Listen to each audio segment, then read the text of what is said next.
If I was a wrestler, I would be the meat tenderizer. Yeah, and it also doubles as a porn star name. I'm Patrick. This is the meat tenderizer. Yeah. AKA Troy. By the time this goes out, I will have become a star in porn and wrestling. This is actually my debut. This is...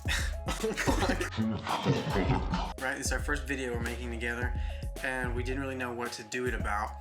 So we got online, Googled things to make YouTube videos about. We're gonna go through some of these ideas, and we're gonna give our, I guess, renditions of them. So, the first section of this article was more tech-centered, and the first idea for a video in this section of the article was to declare love for a favorite gadget. Honestly, I love this idea for a video because it made me really think about it.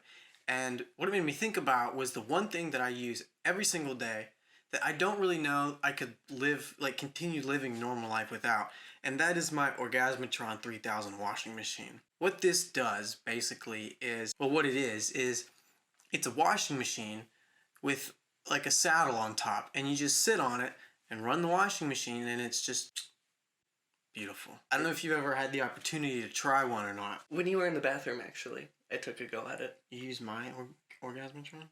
That thing was like $10,000. I mean, yeah. I had to Get demo your it own. before I bought one. Fair enough. Yeah. I'll give you that. Yeah. That's fair. Fuck, I Did you didn't wipe clean it it off? You didn't? If I had to pick a favorite gadget, one that I don't really use anymore but was extremely useful when I did, it is one of those Alpha S3 key removers. You guys all know the one. The big fat magnet that you hit on the security wraps on expensive things at the store and it pops off. I use that thing religiously. It makes everything at the store above, what do they usually have, like $100 price point that they put all the magnets on, the sensors, makes them free. Yeah, It's it's free. one of the next ones, how to save money. Oh, Because it's like extreme couponing, but even more extreme.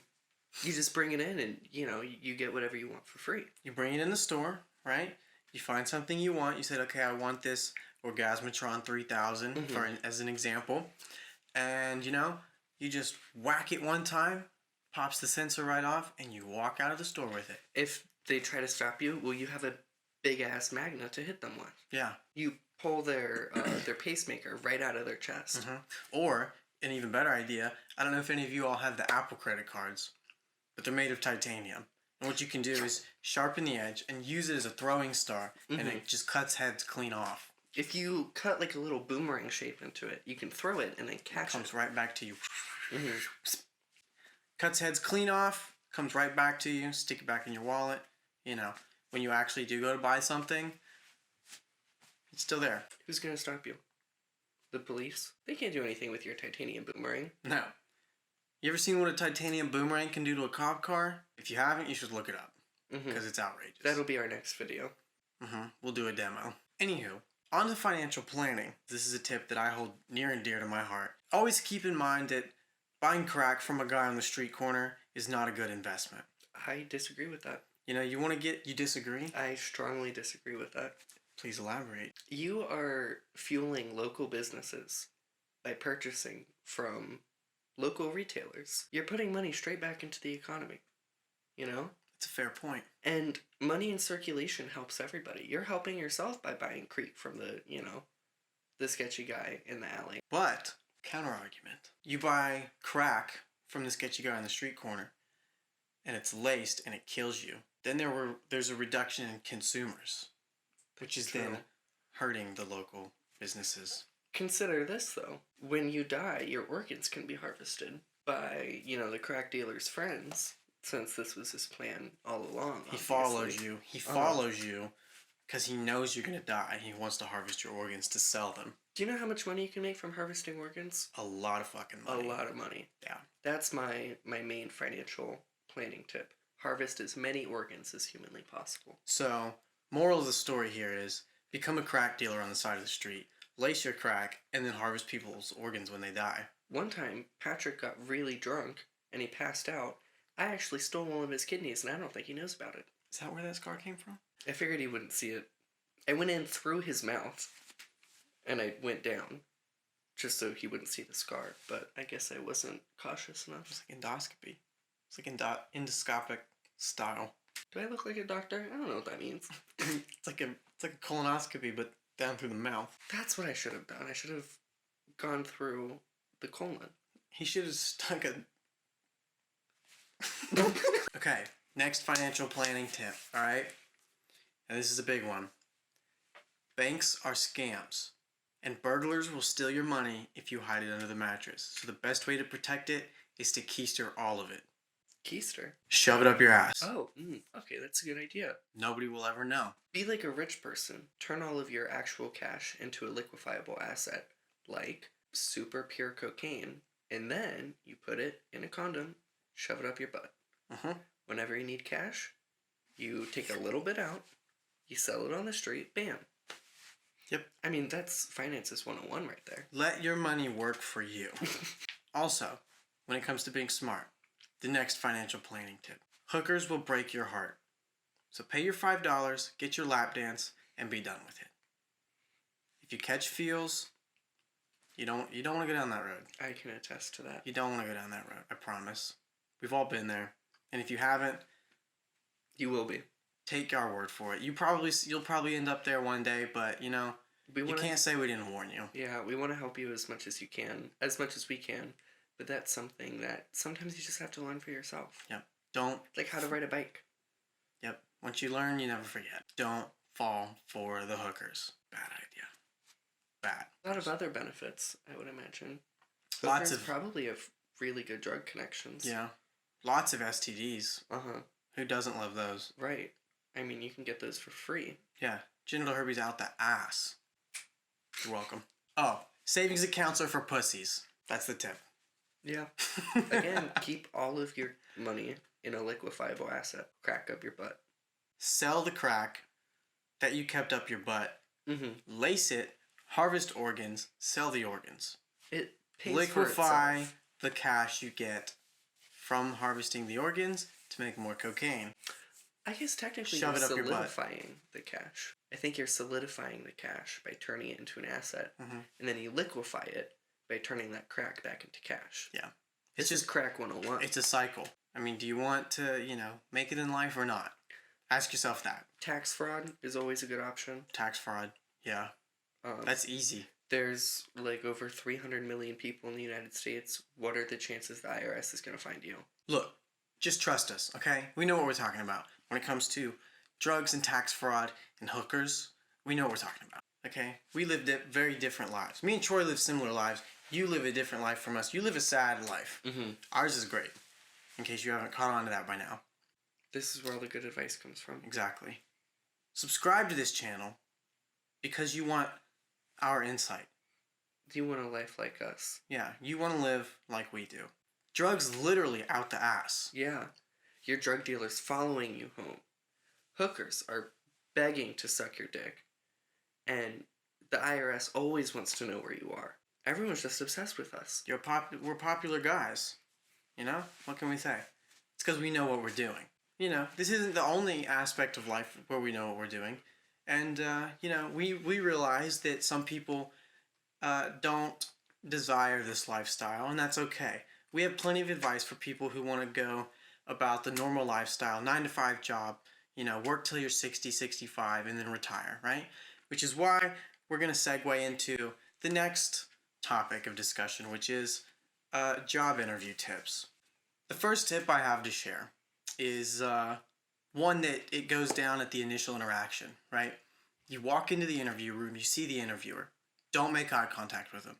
Do not for a second lock eyes, okay? Eye contact is intimidating. No one likes it. No one likes it. What you want to do is you want to just fixate yourself on whatever genitals you see first, right? Make it known that you're staring at them. Just make it super obvious that you're staring at their genitals. Once they notice, compliment them on it, right? If it's a woman interviewing you, probably not. But if it is, say, hey, hella titties you got there. Or if it's a dude, be like, yo, awesome bulge you're rocking. Regardless of the gender, it never hurts to ask to go in for a squeeze. But not a handshake. Not a handshake. Handshakes, no one likes them. Mm-mm. They're a formality. You want to show them that you're not here to fuck with formalities. You're here for business. Yep. You want to squeeze the shit out of whatever parts they got going on. Mm-hmm. Be like, hey, ma'am, Hella titties you got there. Mind if I grab a squeeze? Hey, ma'am. She goes in for a handshake. You do too. You reach up, grab onto her titty. Boom. Boom. You could do both if you want. One, it's subtle, or both. Mm-hmm.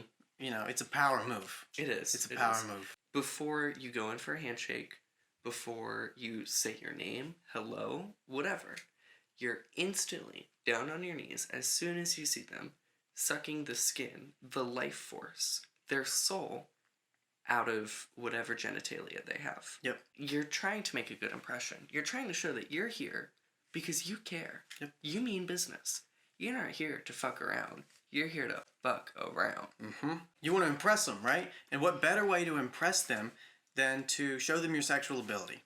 Yeah, I mean, don't do this if you can't give the best sloppy toppy they've ever received. No, don't even consider it. No, I mean, what the fuck are you even doing in life if that's the point that you're at? Yeah. If you can't make a girl squeal from giving her the nice head, right? The good shit, then don't even think about it. You want to turn whatever guy is interviewing you for whatever position into a mummy by sucking all of the water molecules out of his body. Shrivel up like a raisin. You want to suck his testicles out through his dick. Mm-hmm. It's really that simple. If you can't give the good head, just bump it. Just fist bump it. Just keep it light. Pull a Joe Biden. They stick out their hand, and you suck their fingers. It's really that easy. It's not hard. You want to stand out. I mean, how many other people are walking in, going in for a handshake? Yeah. Who else is walking up in there, sucking on some fingers, or some titties, or some nuts? No one. They're going to be like, wow, this person, they're committed. They want to leave a lasting impression. Mm-hmm. If you go in there sucking on some fingers or some titties or some nuts, they're gonna see that confidence in you, and they're gonna respect the fuck out of it. This next tip is for during in the midst of the interview process, right? You've made that initial connection with them, right? You got them off good, right? Suck the titties, suck the nuts. It's all going great. Now they start asking you questions. This is when you want to make it seem like you don't really give a shit. You got them off real good.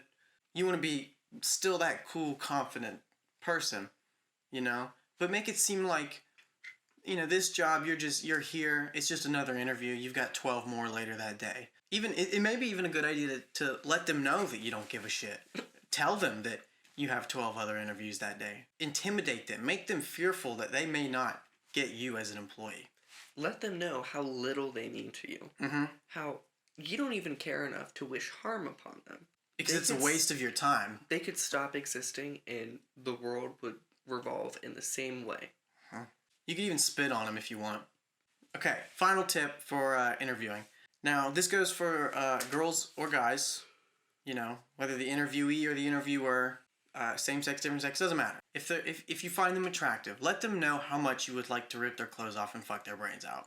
You don't care about them.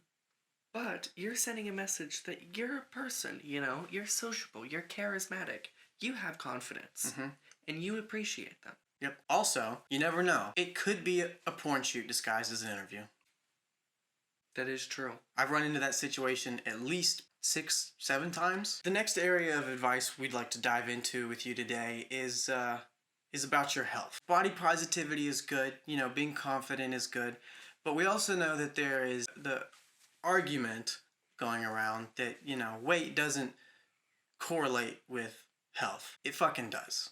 If you think your weight doesn't correlate with your health, come back to me in 30 years when you keep the same lifestyle and your arteries are clogging, you have heart failure, high blood pressure, cholesterol. You're dead, and you can't come back to us, then come tell us that, your weight doesn't correlate with your health. But listen, we're not dogging on you, okay?